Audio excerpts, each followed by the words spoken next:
S T Somashekar ಹಾಗೆ Shivaram ಹೆಬ್ಬಾವರನ್ನ BJP ಪಕ್ಷದಿಂದ ಉಚ್ಚಾಟನೆ ಮಾಡಲಾಗಿರ್ತಕ್ಕಂಥದ್ದು. ಈಗ ಖುದ್ದು ನಮ್ಮ ಜೊತೆ ಮಾತನಾಡೋದಕ್ಕೆ ಎಸ್ ಟಿ ಸೋಮಶೇಖರ್ ಅವರು ಇದ್ದಾರೆ. ಸರ್, ಈಗ ಮಧ್ಯಾಹ್ನ ಉಚ್ಚಾಟಿತ ಆದೇಶ ಬಂತು. ಏನು ಸರ್, ನಿಮಗೆ ಯಾವುದೇ ರೀತಿಯ ಒಂದು ಅಸಮಾಧಾನ ಕಾಣ್ತಾ ಇಲ್ಲ ಅಂತ ಅನಿಸ್ತಾ ಇದೆ? ಅಸಮಾಧಾನ ಆಗೋಕ್ಕೆ ಕಾರಣನೇ ಇಲ್ಲ. 100ಕ್ಕೆ 100 ಸ್ವಾಗತ ಮಾಡ್ತಾ ಇದ್ದೇನೆ. ಭಾಳ ಸಂತೋಷ ಆಗಿದೆ. ಭಾರತೀಯ ಜನತಾ ಪಕ್ಷ ಪ್ರತ್ಯಕ್ಷವಾಗಿ ಪರೋಕ್ಷವಾಗಿ ಪಕ್ಷದಿಂದ ಉಚ್ಚಾಟನೆ, ಪಕ್ಷದಿಂದ ಹೊರಾಗ್ತಕ್ಕಂಥ ಯಾರೆಲ್ಲ ಕೆಲಸ ಮಾಡಿದ್ದಾರೆ ಅವರೆಲ್ಲರಿಗೂ ಕೂಡ ತಾಯಿ ಚಾಮುಂಡಿ ಆಯಸ್ಸು ಆರೋಗ್ಯ ಭಾಗ್ಯವನ್ನು ಕೊಟ್ಟು ಕಾಪಾಡಲಿ ಅಂತಕ್ಕಂಥದ್ದನ್ನು ಈ ಸಂದರ್ಭದಲ್ಲಿ ಹೇಳಲಿಕ್ಕೆ ಬಯಸ್ತೇನೆ. ಯಾರು ಸರ್ ಉಚ್ಚಾಟನೆಗೆ ಕಾರಣಕರ್ತರು?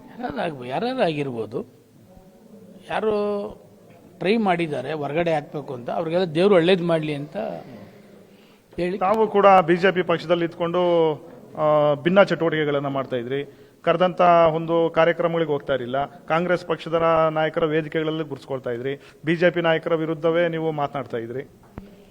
ಬಿಜೆಪಿ ನಾಯಕರ ವಿರುದ್ಧ ಒಂದೇ ಒಂದು ಸ್ಟೇಟ್ಮೆಂಟ್ ಏನು ಕೂಡ ಮಾಡಲಿಲ್ಲ. ಸರ್ಕಾರದ ಕಾರ್ಯಕ್ರಮದಲ್ಲಿ ಭಾಗವಹಿಸಿದ್ದೇನೆ. ಸರ್ಕಾರದ ಕಾರ್ಯಕ್ರಮ ಅಂದಾದ್ಮೇಲೆ ಅದು ಪಕ್ಷದ ಕಾರ್ಯಕ್ರಮ ಅಲ್ಲ.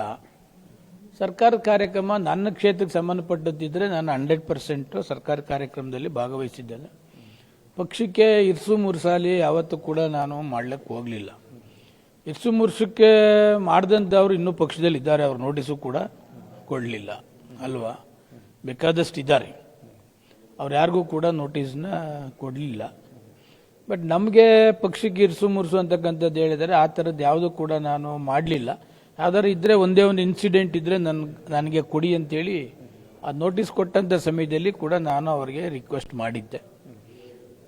ಆ ಥರ ಇದ್ದರೆ ನನ್ನ ಸಸ್ಪೆಂಡ್ ಮಾಡಿ, ಇಲ್ಲ ಅಂತಂದರೆ ಈ ಸಸ್ಪೆನ್ಷನ್ ಏನು ನಾವು ನೋಟಿಸ್ ಕೊಟ್ಟಿದ್ದೀರಿ ಅದನ್ನ ವಿತ್ಡ್ರಾ ಮಾಡಿ ಅಂತಕ್ಕಂಥದ್ದು ಹೇಳಿದ್ದೆ. ಇಷ್ಟು ದಿವಸ ಬಿಟ್ಟು ಈಗ ಇವತ್ತು ಮಾಡಿದ್ದಾರೆ. ಅದನ್ನು ನಾನು ಸ್ವಾಗತ ಮಾಡ್ತಾ ಇದ್ದೇನೆ. ಏನು ಸರ್, ನೆಕ್ಸ್ಟ್ ಯತ್ನಾಳ್ ಅವ್ರ ಬಣ ಸೇರ್ಕೊಂತೀರಾ ಅಥವಾ ಕಾಂಗ್ರೆಸ್ ಪಕ್ಷ ಸೇರ್ತೀರಾ? ಯತ್ನಾಳ್ ಬಣ, ಆ ಬಣ, ಈ ಬಣ ಯಾವ ಬಣನೂ ಕೂಡ ಸೇರೋ ಇಲ್ಲ. ಕ್ಷೇತ್ರದ ಎಲ್ಲ ಆತ್ಮೀಯರಿದ್ದಾರೆ, ಪಕ್ಷದ ಕಾರ್ಯಕರ್ತರಿದ್ದಾರೆ, ಎಲ್ಲರೂ ಇದ್ದಾರೆ. ಒಂದು ಸಭೆ ಮಾಡ್ತೀನಿ. ಏನು ಸಭೆಯಲ್ಲಿ ಏನು ಡೈರೆಕ್ಷನ್ ಕೊಡ್ತಾರೆ ಅದ್ರ ಪ್ರಕಾರ ಹೋಗ್ತೀನಿ. ಚುನಾವಣೆ 28ಕ್ಕಿದೆ. ಸದ್ಯಕ್ಕೇನು ಡಿಸಿಷನ್ ತೆಗೆದುಕೊಳ್ತಕ್ಕಂಥದ್ದು ಏನಿಲ್ಲ. 28ಕ್ಕಿರೋದ್ರಿಂದ ಕ್ಷೇತ್ರದ ಕೆಲಸ ಮಾಡ್ಕೊಂಡು ಹೋಗ್ತಾ ಇರ್ತೀವಿ. ಚುನಾವಣೆ ಬಂದಾಗ ಆಮೇಲೆ ನೋಡೋಣ. ಡಿ ಕೆ ಶಿವಕುಮಾರ್ ಅವರು ಕೂಡ ಮಾತನಾಡಿದ್ರು ಸರ್. ಮುನ್ರತ್ನಂ ಅವರನ್ನ ಇಟ್ಕೊಂಡಿದ್ದಾರೆ, ನಿಮ್ಮನ್ನ ತೆಗೆದಿದ್ದಾರೆ. ಇವರೇನು ವಿಧಾನಸೌಧದಲ್ಲಿ ಹೋಗಿ ರೇಪ್ ಮಾಡಿದ್ರಾ ಅಥವಾ ಏಡ್ಸ್ ಇಂಜೆಕ್ಷನ್ ಮಾಡಕ್ ಹೋಗಿದ್ರಾ? ಯಾಕೆ ಈ ತರ ಮಾಡಿದ್ರು ಅಂತ ಅವರು ಕೂಡ ಪ್ರಶ್ನೆ ಮಾಡಿದ್ರು. ಡಿ ಕೆ ಶಿವಕುಮಾರ್ಗೆ ಏನು ವಕಾಲತ್ ಕೊಟ್ಟಿಲ್ಲ ಮಾತಾಡಕ್ಕೆ. ಯಾಕೆಂದ್ರೆ ನಾನು ಡಿಪೆಂಡ್ ಮಾಡ್ಕೊಳ್ಳೋಕ್ಕೆ ನಾನು ಶಕ್ತನಿದ್ದೇನೆ. ಏನೋ ದೇವರು ಅಷ್ಟೇ ಇಷ್ಟು ಬುದ್ಧಿ ಕೊಟ್ಟಿದ್ದಾನೆ. ಏನೆಲ್ಲ ಹೇಳಬೇಕು ಅದನ್ನ ಹೇಳ್ತಕ್ಕಂಥ ಶಕ್ತಿ ಕೂಡ ನನಗೂ ಕೂಡ ಇದೆ. ಏನು ಅಪಾದನೆ ಮಾಡ್ದೇನೆ, ಇರ್ಸು ಮುರ್ಸು ಮಾಡ್ದೇನೆ ಪಕ್ಷ ಎಕ್ಸ್ಪೆಲ್ ಮಾಡಿದ್ದಾರೆ. ಅವರು ಒಳ್ಳೇದಲ್ಲಿ. ಸರ್, ಈಗ ನೀವು ಈ ಒಂದು ವಿಚಾರವನ್ನು ಯಾವ ರೀತಿ ತಗೊಂತೀರಿ ಸರ್? ಯಾಕಂದ್ರೆ ಮುನ್ರತ್ನಂ ಅವರನ್ನು ಉಚ್ಚಾಟನೆ ಮಾಡಬೇಕು ಅಂತ ಬಹಳಷ್ಟು ಜನ ಆಗ್ರಹ ಮಾಡ್ತಾ ಇದ್ರು. ಅಂತವರನ್ನೇ ಇಟ್ಕೊಂಡಿದ್ದಾರೆ. ಈಗ ತಮ್ಮನ್ನ ಉಚ್ಚಾಟನೆ ಮಾಡಿದ್ದಾರೆ. ಈಗ ಅವ್ರಿಗೆ ಒಂದು ಸೋಮಶೇಖರ್ ಉಚ್ಚಾಟನೆ ಮಾಡಿದ್ರೆ ಪಕ್ಷಕ್ಕಾಗಲಿ ಇಂಡಿವಿಜುವಲ್ ಆಗಲಿ ವ್ಯಕ್ತಿಗತ ಆಗಲಿ ಹಾನಿ ಇಲ್ಲ.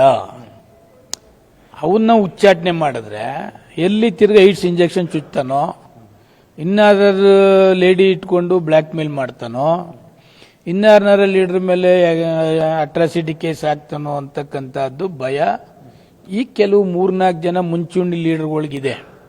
ಭಯ ಪಡ್ತಾರೆ. ಸೋಮಶೇಖರ್ನ ಉಚ್ಚಾಟನೆ ಮಾಡಿದ್ರೆ 1% ಕೂಡ ಪಕ್ಷಕ್ಕಾಗಲಿ ವ್ಯಕ್ತಿಗತ ಅಲ್ಲಿ ಹಾನಿ ಇಲ್ಲ ಅಂತಕ್ಕಂಥದ್ದು ಅವರೆಲ್ಲರಿಗೂ ಕೂಡ ಇದೆ. ಅದರಿಂದ ಅವರು ಪಾಪ ಹೇಳಲೇಬೇಕು. ಈಗ ಹೈಕಮಾಂಡ್ ಏನು ತೀರ್ಮಾನ ಮಾಡ್ತಾರೆ, ಸೋಮಶೇಖರ್ ಸಸ್ಪೆಂಡ್ ಮಾಡಿದ್ದ, ಉಚ್ಚಾಟನೆ ಮಾಡಿದ್ದ, ನಾವು ವೆಲ್ಕಮ್ ಮಾಡ್ತಿದೀವಿ ಅಂತ ಹೇಳಲೇಬೇಕಲ್ಲ. ಹಾಗಾದ್ರೆ ನೀವು ಹೇಳೋ ಪ್ರಕಾರ ಮುನ್ರತ್ನ ಅವರ ಟ್ರ್ಯಾಪ್ ನಲ್ಲಿ ಬಿಜೆಪಿಯ ಕೆಲವು ನಾಯಕರು ಕೂಡ ಇದ್ದಾರೆ ಅಂತ ಹೇಳ್ತಿದ್ದೀರಾ?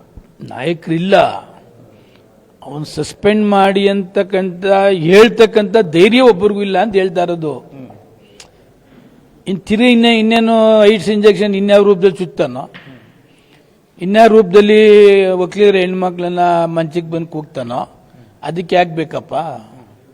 ಏನು ಮಾತಾಡೋದೇ ಬೇಡ, ಅವ್ನು ಸಸ್ಪೆಂಡ್ ಮಾಡಿ ಅಂತ ಹೇಳೋದೇ ಬೇಡ, ಆ ಅರ್ಥದಲ್ಲಿ ಹೇಳ್ತಾ ಇರೋದು. ಈಗ ನಾನು ಉಚ್ಚಾಟನೆ, ನಾನು ಯಾರಿಗೂ ಹಾನಿ ಇಲ್ಲ, ಪಕ್ಷಕ್ಕೂ ಹಾನಿ ಇಲ್ಲ, ಇಂಡಿವಿಜುವಲ್ ಲೀಡರ್ಗೂ ಹಾನಿ ಇಲ್ಲ, ಯಾರಿಗೂ ಹಾನಿ ಇಲ್ಲ.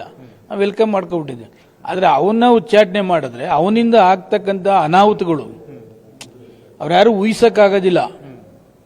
ಅದಕ್ಕೆ ಅವ್ರು ಭಯ ಪಡ್ತಾ ಇರೋದು, ಇನ್ಕ್ಲೂಡಿಂಗ್ ಅಧ್ಯಕ್ಷರು, ವಿರೋಧ ಪಕ್ಷದ ನಾಯಕರು ಎಲ್ಲ ಹೆಚ್ಚು ಕಡಿಮೆ ಆಲ್ಮೋಸ್ಟ್ ಆಲ್ ಅವನ್ನ ಡಿಪೆಂಡ್ ಮಾಡ್ತಾ ಇರೋ ಉದ್ದೇಶ ಒಂದಲ್ಲ ಒಂದರಿಂದ ಭಯ ಆಗ್ತದೆ ಅವನಿಂದ ಅಂತಕ್ಕಂಥ ದೃಷ್ಟಿ ಇಟ್ಕೊಂಡು ಅವನ್ನ ಡಿಪೆಂಡ್ ಮಾಡ್ತಾರೆ. ಸರ್, ಈಗ ಪ್ರಮುಖವಾಗಿ ಬಿಜೆಪಿಯ ಕೆಲವು ನಾಯಕರು, ಈಗ ಕೆಲವರು ಹೆಸರು ಹೇಳಿದ್ರೆ ಅವರು ನಿಮ್ಮನ್ನು ಉಚ್ಚಾಟನೆ ಮಾಡಿದ್ಮೇಲೆ ಬಹಳಷ್ಟು ಒಂದು ಖುಷಿಯಾಗಿದ್ದಾರೆ ಸರ್, ಹ್ಯಾಪಿ ಮೂಡಲ್ಲಿದ್ದಾರೆ. ಅಲ್ಲ, ಹ್ಯಾಪಿ ಮೂಡಲ್ಲಿ ಇರಲೇಬೇಕಾಗ್ತದೆ. ಹೈಕಮಾಂಡ್ ಆದೇಶವನ್ನು ಧಿಕ್ಕರಿಸ್ತಕ್ಕಂಥದ್ದು ಯಾರಿಗೂ ಆಗೋದಿಲ್ಲ.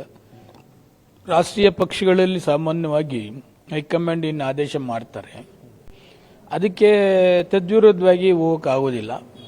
ಕೆಲವರು ಅದನ್ನು ಸ್ವಾಗತ ಮಾಡಿ ಸಂತೋಷ ಪಡ್ತಕ್ಕಂಥವ್ರು ಇದ್ದಾರೆ. ಅದನ್ನು ಹೈಕಮಾಂಡ್ಗೆ ಕಳಿಸಿ ನಾನು ನಿಮ್ಮ ಹೈಕಮಾಂಡ್ ಆದೇಶವನ್ನು ಸ್ವಾಗತ ಮಾಡ್ತೀವಿ ಅಂತ ಹೇಳ್ತಕ್ಕಂಥವ್ರು ಕೂಡ ಇದ್ದಾರೆ. ಆಮೇಲೆ ಇಲ್ಲೇ ಇದ್ರೆ ಒಬ್ಬ ಪ್ರಬಲ ಒಕ್ಕಲಿಗ ನಾಯಕ ಪ್ರಬಲವಾಗಿ ಪೈಪೋಟಿ ಕೊಡ್ತಾನೆ, ನೇರ ಮಾತಾಡ್ತಾನೆ ಅಂತಕ್ಕಂಥದ್ದು ಇದ್ದ ಅವನು ಓದ ಸಾಕಪ್ಪ ಅಂತಕ್ಕಂಥವ್ರಿಗೆ ಆಟೋಮೆಟಿಕ್ಕಾಗಿ ಸಂತೋಷ ಆಗ್ತದೆ. ಅದ್ಯಾವುದು ಕೂಡ ತಲೆ ಕೆಡ್ಸ್ಕೊಳ್ದೆ ಈಗೇನು ಆಗ್ತದೆ, ಒಂದೊಂದು ಸಾರಿ ಆಗೋದೆಲ್ಲ ಒಳ್ಳೇದಕ್ಕೆ ಅಂತಾರಲ್ಲ, ಹಂಗೆ ಹೈಕಮಾಂಡ್ ಎಕ್ಸ್ಪೆಲ್ ಮಾಡಿದ್ದಾರೆ. ನನ್ನ ದೃಷ್ಟಿಲಿ ಇದು ಒಳ್ಳೇದು ಅಂತಕ್ಕಂಥದ್ದು. ಇವತ್ತು ಅಮಾವಾಸ್ಯೆ ದಿವಸ ಒಳ್ಳೇದಾಗಿದೆ. ಸರ್, ನೀವು ಹೇಳಿರೋ ಪ್ರಕಾರ ಈಗ ಒಕ್ಕಲಿಗ ನಾಯಕರಾಗಿ ನೀವು ಬಿಜೆಪಿಯಲ್ಲಿ ಬೆಳೀತಾ ಇದ್ರಿ, ಅದಕ್ಕೋಸ್ಕರ ಕೆಲವು ಒಕ್ಕಲಿಗ ನಾಯಕರೇ ನಿಮ್ಮನ್ನ ಟಾರ್ಗೆಟ್ ಮಾಡಿದಾರ ಅಂತ. ನಾನು ಯಾವತ್ತೂ ಒಕ್ಕಲಿಗ ನಾಯಕ ಅಂತ ಹೇಳೋದೇ ಇಲ್ಲ. ನನ್ನ ಕ್ಷೇತ್ರದಲ್ಲಿ ಎಲ್ಲ ಜಾತಿ ಸಮುದಾಯದವರು ನನ್ನೆಲ್ಲ ಆಯ್ಕೆ ಮಾಡಿದ್ದಾರೆ 4 ಸಾರಿ. ಕೆಲವರು ಮೈಂಡಲ್ಲಿ ಅದೇ ಇದೆ, ನಾನು ಒಕ್ಕಲಿಗ ನಾಯಕ, ಒಕ್ಕಲಿಗ ನಾನೇ ಲೀಡ್ರು, ನಾನೇ ಕರ್ನಾಟಕಕ್ಕೆ, ನಾನೇ ಬೆಂಗಳೂರಿಗೆ ಅಧಿಪತಿ ಅಂತಕ್ಕಂಥ ಅವರು ದೃಷ್ಟಿಲಿ ನಾವೆಲ್ಲೋ ಬೆಳಿತೀವಿ ಅಂತಕ್ಕಂಥದ್ದು ಅವ್ರ ಮೈಂಡಲ್ಲಿ ಇರ್ಬೋದು. ಅದಕ್ಕೆ ವಿಶೇಷವಾಗಿ ಒಳಸಂಚು ಅದೆಲ್ಲ ಮಾಡಿರ್ತಾರೆ. ಅದ್ಯಾವುದು ನಾನು ಕೂಡ ಬೊಟ್ಟು ಮಾಡಿ ತೋರ್ಸಕ್ಕೆ ಹೋಗೋದಿಲ್ಲ. ಈಗ ಇದಕ್ಕಿಂತ ಹಿಂದೆ ಆಗಿದ್ರೆ ಕಾಮೆಂಟ್ಸ್ ಮಾಡ್ತಿದ್ದೆ. ಈಗ ಎಕ್ಸ್ಪೈರ್ಡ್ ಆದಮೇಲೆ ನಮಗೆ ಅವ್ರಿಗೆ ಋಣಾನ್ ಬಂದ ಮುಗಿದೋಗಿದೆ. ಈಗ ನಮ್ಮ ಕ್ಷೇತ್ರದ ಭವಿಷ್ಯ ಏನು, ನಮ್ಮ ಕ್ಷೇತ್ರದ ಸಮಸ್ಯೆಗಳಿಗೆ ಪರಿಹಾರ ಏನು, ನಮ್ಮದು ಪೊಲಿಟಿಕಲ್ ಸ್ಟ್ಯಾಂಡ್ ಏನು, ಅದಕ್ಕೆ ನಾನು ನೆಕ್ಸ್ಟ್ ಯೋಚನೆ ಮಾಡಿ ತೀರ್ಮಾನ ಮಾಡಬೇಕೆ ವಿನ ಇನ್ನು ಹಳೇದು ಅದು ಮುಗಿದ ಅಧ್ಯಾಯ ಅದ್ರ ಬಗ್ಗೆ ಯೋಚನೆ ಮಾಡಿ ಅವ್ರ ಬಗ್ಗೆ ಟೈಮ್ ವೇಸ್ಟ್ ಮಾಡ್ತಕ್ಕಂಥದ್ದು ಕೂಡ ಯಾವುದು ಕೂಡ ನಾನು ಮಾಡ್ಲಿಕ್ಕೆ ಹೋಗುತ್ತೆ. ಯಡಿಯೂರಪ್ಪ ಅವ್ರನ್ನ ಭೇಟಿ ಮಾಡ್ತಕ್ಕಂಥದ್ದು ಅಥವಾ ಮರಳಿ ಬಿಜೆಪಿ ಕಡೆ ಮುಖ ಮಾಡ್ತಕ್ಕಂಥದ್ದು ಯಾವುದೇ ಸನ್ನಿವೇಶ ಇಲ್ಲ. 100% ಇಲ್ಲ, 100% ಇಲ್ಲ. ಯಡಿಯೂರಪ್ಪನವರು ಮೊಮ್ಮಗಳು ಮದುವೆಗೆ ಇನ್ವೈಟ್ ಮಾಡಿದ್ದಾರೆ, ಅದಕ್ಕೆ ಅಟೆಂಡ್ ಮಾಡ್ತೀನಿ. ನಾನು ಪೊಲಿಟಿಕಲ್ ಹೋಗಿ ಯಾವ ಲೀಡರ್ಗೆ ಹೋಗಿ ನಾನು ಮತ್ತೆ ಬರ್ತೀನಿ ಕ್ಯಾನ್ಸಲ್ ಮಾಡಿ ಅದು ಮಾಡಿ ಹೇಳೋ ಜಾಯಮಾನ ನನ್ನ ಹಿಸ್ಟ್ರಿಲಿ ಇಲ್ಲ. ಯಾರನ್ನ ಹೋಗಿ ರಿಕ್ವೆಸ್ಟ್ ಮಾಡೋದು, ಕಾಲಿಗೆ ಬೀಳೋದು, ನನಗೆ ಪೊಲಿಟಿಕಲ್ ಕೊಡಿ ಅಂತಕ್ಕಂಥ ಕೇಳೋ ಜಾಯಮಾನ ನಂದೇನಿಲ್ಲ. ಅವತ್ತಿಂದ ಹಂಗೆ ಬಂದಿದ್ದೀನಿ, ಇವತ್ತು ಹಂಗೆ ಹೋಗ್ತೀನಿ. ಸರ್, ಈಗ ಬಿಜೆಪಿ ಪಕ್ಷದಲ್ಲಿ ಸರಿ ಮಾಡೋಂಥದ್ದು ತುಂಬಾ ಇತ್ತು. ಒಂದು ಕಡೆ ಅಶೋಕ್ ಅವರು, ಇನ್ನೊಂದು ಕಡೆ ವಿಜಯೇಂದ್ರ ಬಣ, ಅವ್ರ ನಡುವೆನೇ ಬಹಳಷ್ಟು ಒಂದು ಹೊಂದಾಣಿಕೆ ಸಮಸ್ಯೆ ಇದೆ. ಇನ್ನೊಂದು ಕಡೆ ಯತ್ನಾಳ್ ಅವ್ರದ್ದು, ಈ ತರ ಹರಿದು ಹಂಚೋಗಿದೆ. ಈ ಸಂದರ್ಭದಲ್ಲಿ ತಮ್ಮನ್ನ ಯಾಕೆ ಟಾರ್ಗೆಟ್ ಮಾಡಿದ್ರು ಅಂತ, ಯಾಕೆಂದ್ರೆ ಅವರಲ್ಲಿ ಇರ್ತಕ್ಕಂಥ ಒಂದು ಭಿನ್ನಾಭಿಪ್ರಾಯಗಳನ್ನ ಶಮನ ಮಾಡಿ ಎಲ್ಲರನ್ನೂ ಕೂಡ ಒಗ್ಗಟ್ಟಾಗಿ ಕರ್ಕೊಂಡು ಹೋಗ್ತಕ್ಕಂಥ ಕೆಲಸವನ್ನ ಹೈಕಮಾಂಡ್ ನಾಯಕರು ಮಾಡಬೇಕಾಗಿತ್ತು. ಆದ್ರೆ ಈಗ ನಿಮ್ಮನ್ನ ಉಚ್ಚಾಟನೆ ಮಾಡಿ ಯಾವ ಕಾರಣಕ್ಕೂ ಹೈಕಮಾಂಡ್ ಇದ್ಯಾವುದು ಕೂಡ ಆಸಕ್ತಿ ಇಲ್ಲ. ಹಂಗಿದ್ರೆ ಯಡಿಯೂರಪ್ಪನವರು ಮುಖ್ಯಮಂತ್ರಿ ಆದಂಥ ಸಂದರ್ಭದಲ್ಲಿ ಯತ್ನಾಳ್ ಏನೆಲ್ಲ ಡ್ಯಾಮೇಜ್ ಮಾಡ್ದ ಅಲ್ವಾ, ಅವಾಗಲೇ ಅದನ್ನ ಕಂಟ್ರೋಲ್ ಮಾಡಬೇಕಾಯ್ತು. ರೇಣುಕಾಚಾರ್ಯ ಎಷ್ಟು ಡ್ಯಾಮೇಜ್ ಮಾಡ್ದ, ಈ ಥರದವರೆಲ್ಲ ಡ್ಯಾಮೇಜ್ ಆದಂಥದ್ರಲ್ಲಿ ಅವಾಗಲೇ ಅದನ್ನ ಸರಿಪಡಿಸಿದ್ರೆ ಇವತ್ತು ಯಡಿಯೂರಪ್ಪನವರು ಮುಖ್ಯಮಂತ್ರಿಯಾಗಿ ಮತ್ತೆ ಸರ್ಕಾರ ತರ್ತಕ್ಕಂಥದಕ್ಕೆ ಮುಂಚೂಣಿಯಲ್ಲಿ ಇರೋರು ಅಲ್ವಾ. ಅದ್ಯಾವುದು ಕೂಡ ಹೈಕಮಾಂಡ್ ಮಾಡಕ್ಕೆ ಹೋಗಲೇ ಇಲ್ಲ. ಯತ್ನಾಳ್ ಎಷ್ಟೆಲ್ಲ ಡ್ಯಾಮೇಜ್ ಮಾಡ್ದ, ಈಗೆಲ್ಲ ಮಗನ ಅಧ್ಯಕ್ಷ ಆದಮೇಲೆ ಎಷ್ಟು ಡ್ಯಾಮೇಜ್ ಮಾಡ್ದ. ಆ ಥರದ್ದು ಯಾವ್ದಾರ ಒಂದೇ ಒಂದು ಇನ್ಸಿಡೆಂಟ್ ನಾವು ಡ್ಯಾಮೇಜ್ ಮಾಡ್ತಕ್ಕಂಥದ್ದು ಯಾವ್ದೆಲ್ಲ ಮಾಡಿದ್ವ ನಾವು? ಯಾವುದು ಮಾಡಲಿಲ್ಲ. ಕೆಲವರೆಲ್ಲ ಸೇರ್ಕೊಂಡು ಹೊರಹಾಕ್ಬೇಕು ಅಂತ ಚಿಂತನೆ ಮಾಡಿದ್ದಾರೆ. ಕಾಂಗ್ರೆಸ್ ನಾಯಕರ ವೇದಿಕೆಗಳಲ್ಲಿ ಕುತ್ಕೊಂಡು ನೀವು ಬಿಜೆಪಿಗೆ ಮುಜುಗರ ಉಂಟು ಮಾಡ್ತಿದ್ರಿ. ಕಾಂಗ್ರೆಸ್ ನಾಯಕರ ವೇದಿಕೆಗೆ ಯಾವುದು ಹೋಗಿಲ್ಲ. ಒಂದು ತಿಳ್ಕೊಳ್ಳಿ, ಕಾಂಗ್ರೆಸ್ ಸರ್ಕಾರದ ಕಾರ್ಯಕ್ರಮದಲ್ಲಿ ಭಾಗವಹಿಸಿದ್ದೇನೆ. BWSSB ಕಾರ್ಯಕ್ರಮ ಭಾಗವಹಿಸಿದ್ದೇನೆ, ಗ್ರೇಟರ್ ಬೆಂಗಳೂರು ಭಾಗವಹಿಸಿದ್ದೇನೆ, ಕಾರ್ಪೊರೇಷನ್ ಸಭೆಗಳಲ್ಲಿ ಭಾಗವಹಿಸಿದ್ದೇನೆ. ಪಕ್ಷದ ಕಾರ್ಯಕ್ರಮ ಯಾವೊಂದು ಕಾಂಗ್ರೆಸ್ ಪಕ್ಷದ ಕಾರ್ಯಕ್ರಮ ಯಾವ್ದಾರ ಒಂದು ತೋರಿಸಿ. ಸರ್ಕಾರದ ವಿರುದ್ಧ ಕರೆದಂತ ಪ್ರತಿಭಟನೆಗಳಿಗೆ ತಮಗೆ ಆಹ್ವಾನ ಮಾಡಿದ್ರು ತಾವು ಹೋಗ್ತಿರ್ಲಿಲ್ಲ. ಯಾರು ಆಹ್ವಾನ ಮಾಡಲಿಲ್ಲ, ಏನು ಮಾಡಲಿಲ್ಲ. ಒಂದು ವರ್ಷದಿಂದ ಬಿಜೆಪಿಯ ಯಾವ ಕಾರ್ಯಕ್ರಮಕ್ಕೂ ನಮ್ಗೆ ಕೂಗ್ಲಿಲ್ಲ, ಯಾವ BLP ಸಭೆಗೂ ಕೂಗ್ಲಿಲ್ಲ. ಒಂದು ವರ್ಷದಿಂದ ಅಂತರನೇ ಇದೆ. ಆದ್ರಿಂದ ಅವರು ಹೇಳ್ಕೊತಾವ್ರು ಅಷ್ಟೇ ಸಾರ್ವಜನಿಕವಾಗಿ ಈ ಥರ ಇದೆ ಅಂತೇಳಿ. ಅವರೇ ತೀರ್ಮಾನ ಮಾಡಿರ್ಬೇಕನೋ, ಇಲ್ಲ ಹೊರಗಡೆ ಕಳಿಸ್ಬಿಡೋಣ, ಇದು ನೇರವಾಗಿ ಮಾತಾಡ್ತಾನೆ. ಕೇಳಿದ್ರೆ ಪಕ್ಷ ವಿರೋಧ ಪಕ್ಷ ಚಟುವಟಿಕೆ ಅಂತೇಳಿ. ಪಕ್ಷ ವಿರೋಧ ಚಟುವಟಿಕೆ ಮಾಡೋರು ತುಂಬಿ ತುಳುಕ್ತಾವ್ರು ಅಲ್ಲಿ ತುಂಬಿ ತುಳುಕ್ತದೆ, ಅಸಹ್ಯ ಆಗ್ತದೆ ಅಲ್ವಾ. ನಮ್ಮದೇ ಆಗಿ ಸಣ್ಣ ಪುಟ್ಟದ್ದು ನಮ್ಮದೇ ಆಗಿ ಇವ್ರು ಸ್ವಾಗತ ಮಾಡ್ತಾರೆ, ಎಲ್ಲ ಮಾಡ್ತಾರೆ. ಅವರವರಲ್ಲಿ ಇರ್ತಕ್ಕಂಥದ್ದೇ ಬೇಕಾದಷ್ಟು ಗೊಂದಲಗಳು, ಅದನ್ನು ಸರಿಪಡ್ಕೊಂಡ್ರೆ ಸಾಕು. ನಂದೇನು ಸರಿಪಡಿಸ್ಕೊಳ್ಳೋ ನೆಸೆಸಿಟಿ ಇಲ್ಲ. ದೇವ್ರ ಶಕ್ತಿ ಕೊಟ್ಟಾನೆ, ನಂದೇನು ಸರಿಪಡಿಸ್ಕೋಬೇಕು, ನಾವು ಮುಂದಿನ ದಿವಸ ಸರಿಪಡಿಸ್ಕೊ. ನಿಮಗೆ ಮುಂದೆ ಬಿಜೆಪಿ ಅಗತ್ಯ ಇಲ್ಲ, ನೆಸೆಸಿಟಿನೇ ಇಲ್ಲ ಸರ್. ಈಗಷ್ಟೇ ಮುಗಿದ ಅಧ್ಯಾಯ ಸರ್. ಈಗ ನಿಮ್ಮ ನಾಯಕರು ಕಾರ್ಯಕರ್ತರು ಕೂಡ ಬಂದು ತಮ್ಮನ್ನು ಭೇಟಿ ಮಾಡಿದ್ದಾರೆ. ಅವ್ರು ಏನು ಸಜೆಷನ್ ಕೊಟ್ಟರು? ನಾವು ಡೈರಿ ಎಲೆಕ್ಷನ್ನು ಕೃಷ್ಣಯ್ಯ ಅಂತ ನನ್ನ ಆತ್ಮೀಯ, ಅವರು ಒಬ್ಬ ಪ್ರಾಮಾಣಿಕರು. ಅವರು ಮೊನ್ನೆ ಎಲೆಕ್ಷನ್ನಲ್ಲಿ ಗೆದ್ದಿದ್ರು. ಎಲ್ಲ ಇಲ್ಲಿ ಇದ್ದಾರೆ ಅಂತೇಳಿ ಅವ್ರಿಗೆ ವಿಶ್ ಮಾಡಕ್ಕೆ ಬಂದಿದ್ದಾರೆ.